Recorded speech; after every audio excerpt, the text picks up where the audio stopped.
And my husband actually says, you know, why don't you fundraise and get one for Scotland? And I thought, I'll never be able to do that. So then I got in touch with Joyce McCluskey, Nancy and Jack. So we all thought we would fundraise, but I thought for £2 million this is going to be... But I remember the first cheque, because we'd done some publicity, it was from the Women's Rural Institution in Kirstofan, and they came and gave me like a £50 cheque. Or I really did, I felt like running down the path and saying to them, I can't do this. But we all got together and we got an office in St Colm Street. They gave it out for 6 months.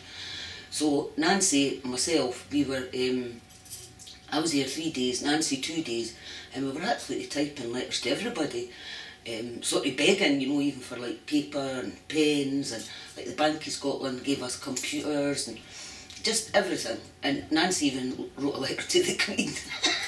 Daniel was extraordinarily difficult to look after.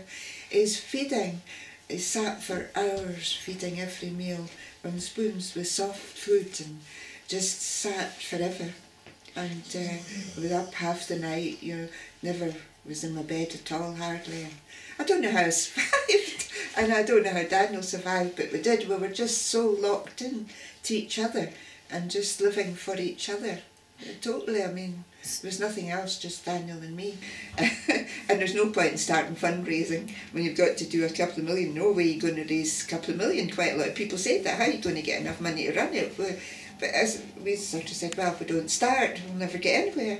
And we just started doing wee stalls, and we got an office for free.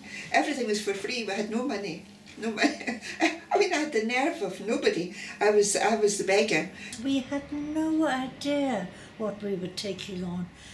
We were not planning for millions. We were thinking, let's get a few £100, but we also knew that it was going to take thousands and millions.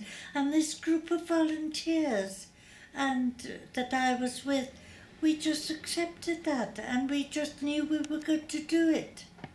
And we did it.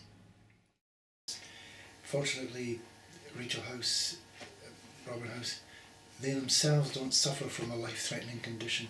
You know, their life is going to be sustained for decades. The children's hospice itself. Yes, decades I hope into so. the future. For I hope so. I hope so. And for children yet unborn. So it's good to know it's their kind of legacy. But I did start with parents and a couple of health professionals and people just seeing the gap, seeing the need and saying, well, if it can be done 150 miles away, why can't it be done here?